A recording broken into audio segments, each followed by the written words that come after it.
10 years ago today, the Best Christmas Special premiered on ABC, and by best, I do mean most baffling. Now, I'm a huge fan of both parts of this pop culture mashup, but often I feel like the only person who remembers that this happens, so join me today as we share in this cursed arcane knowledge as I talk about Lady Gaga and the Muppets Holiday Spectacular. Okay, so a little background. I watched this special live on November 28th, 2013, and over the past 10 years, I've showed tens, if not 11s of people this special, and every single time I ask, hey, do you want to watch Lady Gaga and the Muppets Holiday Spectacular? They will always answer the same way with a resounding, what? Honestly, if every single time I had looked for it, it wasn't curiously uploaded to YouTube via some sketchy link, I honestly think I would have thought that I made it up. This special was a time between Lady Gaga's third album, Artpop, and the Muppets. This actually wasn't Lady Gaga's first ABC holiday special, nor was it the first time that she collaborated with the Muppets. She had already starred in 2011's A Very Gaga Thanksgiving, and in 2009, Kermit the Frog was her date to the MTV Music Video Awards. She also featured Jim Henson's Creature Shop pieces in her Monster Ball tour from 2009 to 2011. Oh, also one time she wore a bunch of Kermits as a dress. Personally, I would not have gone on a date with someone who wore my skin as a dress, but I don't know, maybe that's just me being a prude. On Lady Gaga's end, the special was promoting songs from her third album, the criminally underrated Artpop. And the Muppets were promoting nothing. This was a full 2 years after their 2011 film, The Muppets, and The Muppets Most Wanted wouldn't come out until the following year, but is also not mentioned at all in the special. The Muppets are just sort of there. It seems like they're there to support their good friend Lady Gaga and just like to sing and dance, which honestly, classic Muppets. It's a return to form for the Muppets and I do really love that for them. Okay, so let's get into the special. Just kidding. Before I do that, I do need you to understand Artpop. I assume everyone watching this knows who the Muppets are, at least like generally. If you don't know who the Muppets are, I cannot imagine why you clicked on this video. I guess leave a comment below if you don't know my good friends, the Muppets. But Artpop might not be as much into cultural consciousness, which is a shame. So in 2013, Lady Gaga released Artpop after the mega hit albums 2011's Born This Way and 2008's The Fame. Now, some people have cruelly called Artpop art flop. However, I think it was art ahead of its time. Fight me, it's great. There could be 100 people in a room and all Artpop needs is one stan, and that stan is me. If you haven't listened to Artpop, I would describe it as bisexual disco party beats for people who wear Basquiat shirts in the club, and I say this as a compliment. We love that here. Billboard, Vice, and even Pitchfork have revisited the album and given it praise after the fact, but in 2013, most people were not here for it. Artpop did not chart in the US and did not break 1 million copies sold, which is crazy because I bought 10,000 copies myself. I'm obviously kidding. Or am I? Rolling Stone said of the album, it's a bizarre album of squelchy disco plus a handful of forays into R&B that aspires to link gallery culture and radio heaven. Preferring concepts to choruses, it's sexual but not sexy. So, you know, perfect for a tie-in with the Muppets. Through this lens, you might assume that Artpop is already an odd choice of album to promote during a holiday special, and you would be right for that, but there's so much more happening here.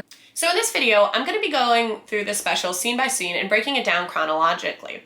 Now, as a piece of media, every part of this special should be focused on three things: Lady Gaga, the Muppets, and the holidays. I made a Venn diagram to illustrate what I'm talking about. Now, ideally, every part of this special should fall right here in the middle. I say ideally because this happens much less frequently than you might think. Some would say it barely happens. We'll revisit this in the end, so keep it in mind. So the special opens with Pepe the King Prong talking to the announcer. They banter back and forth about how Pepe thinks this should be his show before throwing it to Lady Gaga, who says that the reason that she loves the holidays is because that's when she first fell in love with Kermit. This makes a lot of sense if you think she means she loves Kermit in the way that we all love Kermit. However, this is not clear as this special goes on. These two are like flirty. Like there is a lot of tension. Gaga says that watching Muppet specials are what the holidays are all about, and I kind of have to agree. I'm Jewish, so I'm not an expert in Christ Mass, but I probably watch the Muppets Christmas Carol every year, as we all should.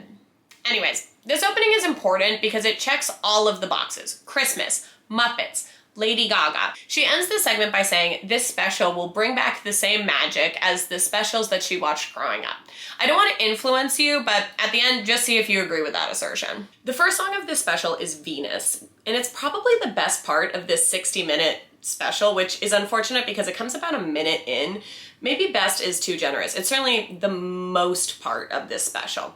Gaga comes out in a seashell bra and panties, and the Muppets surround her to sing just the word Venus every time she hits the chorus. Dr. Teeth and his band also accompany her, but there is one human bass player also there. Just one human guy. So very Muppets. At one point, all the Muppets not in the band disappear and Voguers with planets come out to dance. Notably, this performance does have some lyric omissions, including Uranus, don't you know my is famous. I don't know, can I say ass? Can I say ass on YouTube? We'll figure out, can I say ass? I don't want to admit it. Anyway, however, even with those changes, something feels wild about this fairly sexy song sung by Kermit and Walter and the like. Seeing their little bodies fly around a scantily dressed Lady Gaga is a real tone setter for the rest of this special, and that tone is unhinged. After we have Statler and Waldorf, they come back a couple of times in this special, but they aren't really the Statler and Waldorf we know, because by virtue of what this special is, a promotion for Lady Gaga's Artpop, they can't really do their whole gimmick. For anyone who isn't a real Muppet head, Statler and Waldorf are two old queens who buy the box seats at the theater every week just to hurl insults at the other Muppets trying to put on their little show. Iconic. But because this is a Gaga promotion, they can't be that mean here. They're careful not to make jokes at the expense of Gaga or her music, which makes them kind of not work. Or maybe like most old queens, they really do just love Lady Gaga.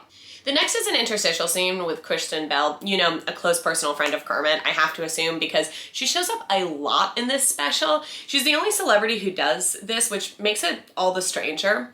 Almost it seems as if they added her last minute and told her to just go with it, because a lot of these interstitial scenes feel like they were improv'd. I mean, I have to assume there was a script, but I can't confirm that. And it doesn't feel that way. In this interstitial, Kristen wants Gaga's autograph, which angers Miss Piggy, who wants to plan her own special finale. This is sort of Muppets and Gaga, but it's definitely not holidays. They then throw to the Muppets answering holiday questions. This part is cute. It's a lot like when they cut to the people in love and When Harry Met Sally. Unfortunately, this is followed by a segment where Scooter and Kermit audition the other Muppets to be in the special. The joke is that the talents are bad or awkward. This should feel like classic Muppets, and it just kind of flops. I don't know. For example, Sam the Eagle's joke is that he doesn't audition because he is an American. I don't have the time or honestly the desire to break that down, so we're moving on. At best, this segment is holidays, it's Muppets, but it's not Gaga. And honestly, the audition part isn't even holidays, so just like Muppets, I guess. The next part is just Lady Gaga performing applause. There are no Muppets, there is no Christmas. This could have been at the VMAs, so I'm gonna move past it quickly. But one note, this song mentions Jeff Koons, you know, the guy who's always getting called out for alleged plagiarism while still being the most expensive artist alive. I just think it's funny that a controversial sculpture artist can be mentioned during a Christmas concert, and that's like not even in the top 50 weirdest things in this one. Oh my god, is that all I had to say about applause? Okay, like, do you guys think that it's funny that I keep changing outfits for, like, this one was obviously too far. I realize it now, how short this was, that this one was too far, but like, are you enjoying this? Is this for anyone? I don't know, drop a hey in the comments if you think it was a good idea to do this. It wasn't. Lady Gaga then does 2 songs with Elton John. Now, Elton John has collaborated with the Muppets in the past. He hosted The Muppet Show in 1978.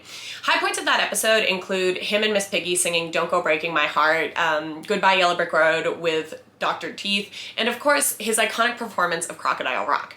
Those segments are magic, and I think I needed a little more of that here. I know Gaga and Sir Elton are friends, but it all comes off very stiff. Before they start singing, they talk about how much they love each other, and I know Sir John is sober, but he could have fooled me here. Their banter is really slow, like 2 drunk girls in a club bathroom telling each other that they're beautiful and that they should be best friends, which, you know, hits home for me, a girl who has comforted crying strangers in Miami, New York, and several Philadelphia dance clubs. Dance clubs, man, am I 100 years old? I don't know why I said the discotheque.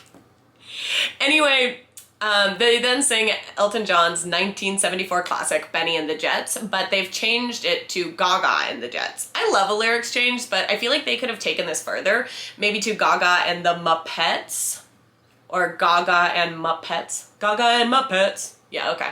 But also, this song is not from Artpop, and this song is not about the Muppets, and it's also not about the holidays. As far as I can tell, they picked this song because Lady Gaga likes it, and Elton was already here. Gaga and Elton John then go straight into Artpop. It's fine, the Muppets come out to sing at the end, and I'm here for it because it's at least 2 of the 3 things promised in this special. However, they just come and stand in front of the piano and sing straight to the audience, leaving Gaga and Elton in the background, which is just wild staging. The next scene is a sketch in Lady Gaga's dressing room. She and the Muppets try to think of a finale and they're getting stumped. However, I'm just so highly distracted in this scene because Pepe the King Prawn is feeling up Gaga's leg the entire time, and I cannot think of anything else. Like, it is all I see in this scene. Lady Gaga then does Manicure from Artpop. This is a lot like Applause. It's a good performance, but there are no Muppets and there is no Christmas. She's wearing no pants and these giant sunglasses that make her look like a bug as she sings the lines, "Put your hands all over my body parts," and "Like a serial killer, man is a goner." And you know what? I love that for a family holiday special.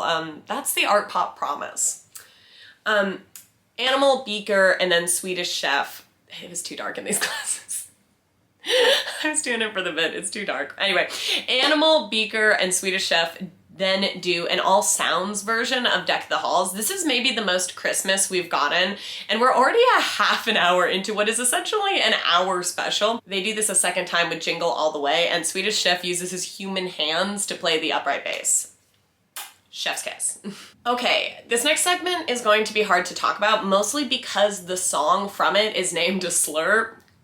Okay, the slur is for the Romani people, sometimes called the G slur. I'm not gonna say it. It's a slur, but it's been considered pejorative at least since 1971, when the First World Romani Congress unanimously voted to reject the use of all exonyms for the Romani people. So yeah, she sings the G slur in this 1980s style rock anthem with Kermit the Frog.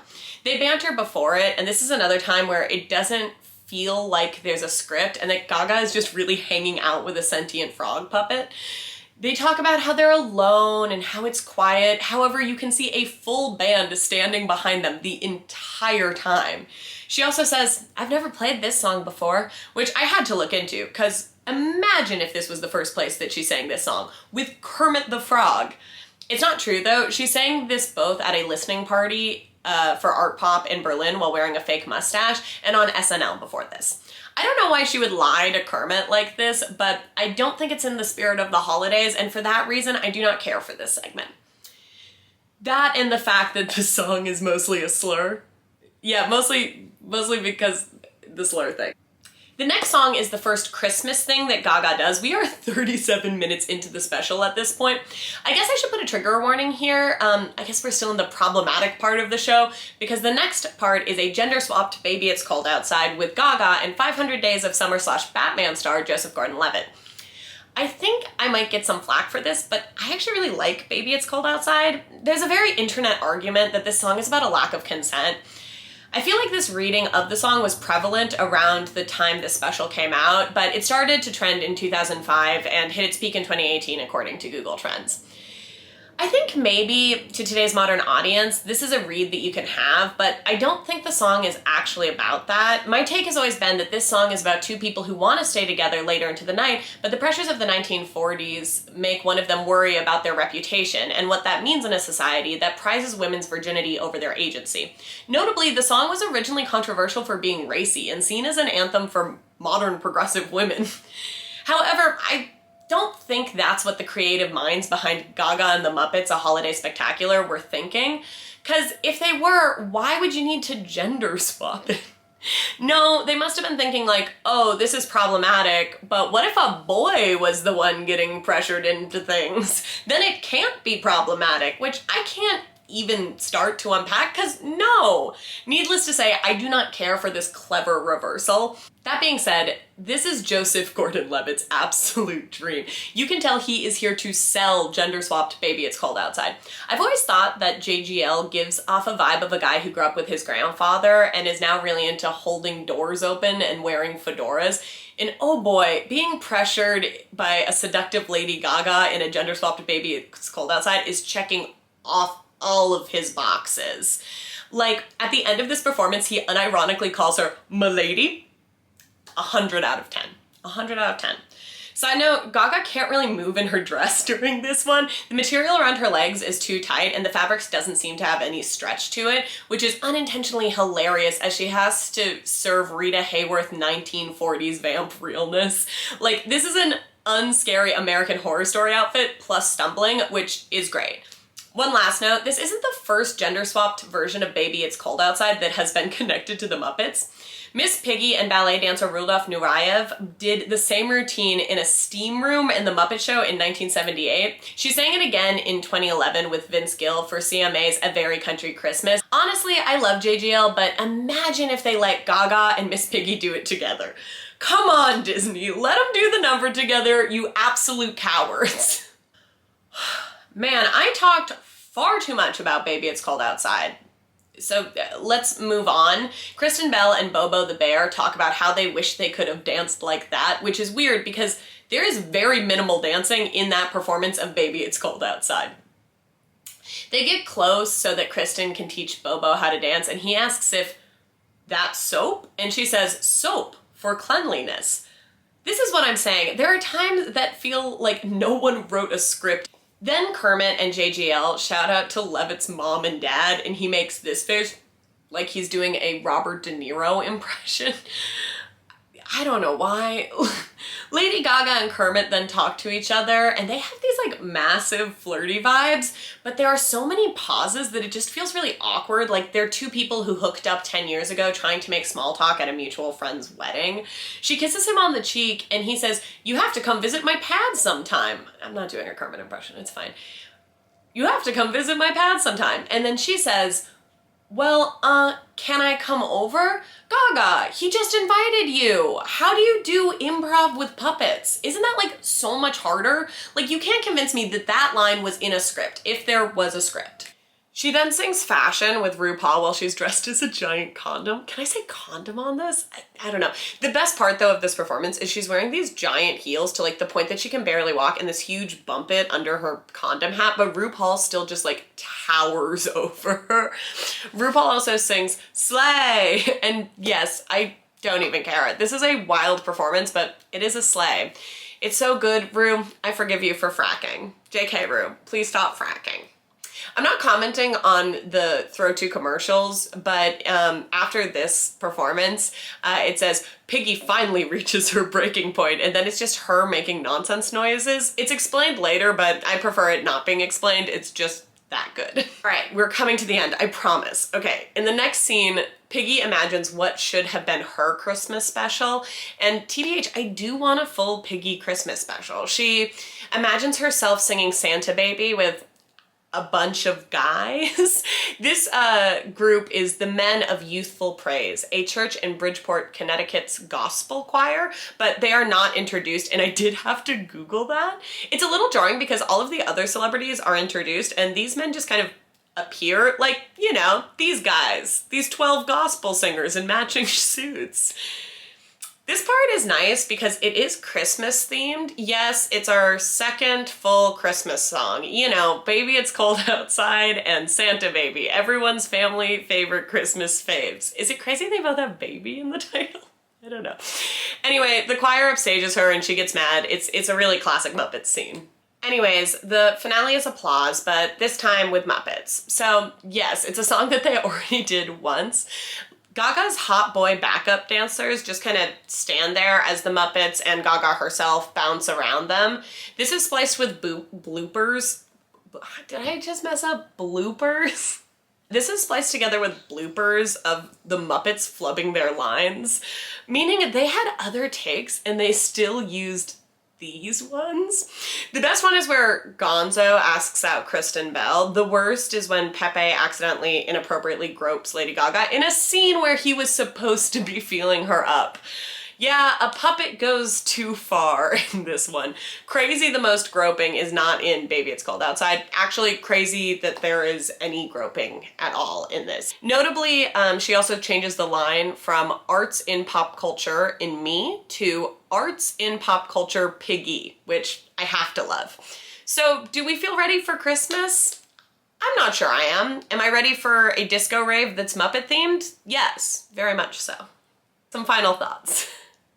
If you're interested in our Venn diagram from earlier, there are 3 songs in the Lady Gaga category. 1 Lady Gaga and Christmas overlap. 4 songs in Lady Gaga and the Muppets. 1 full-length song and some skits in Holiday and Muppets. And in the center, there is only the opening and one time where Gaga and Kermit talk about Christmas for like a second.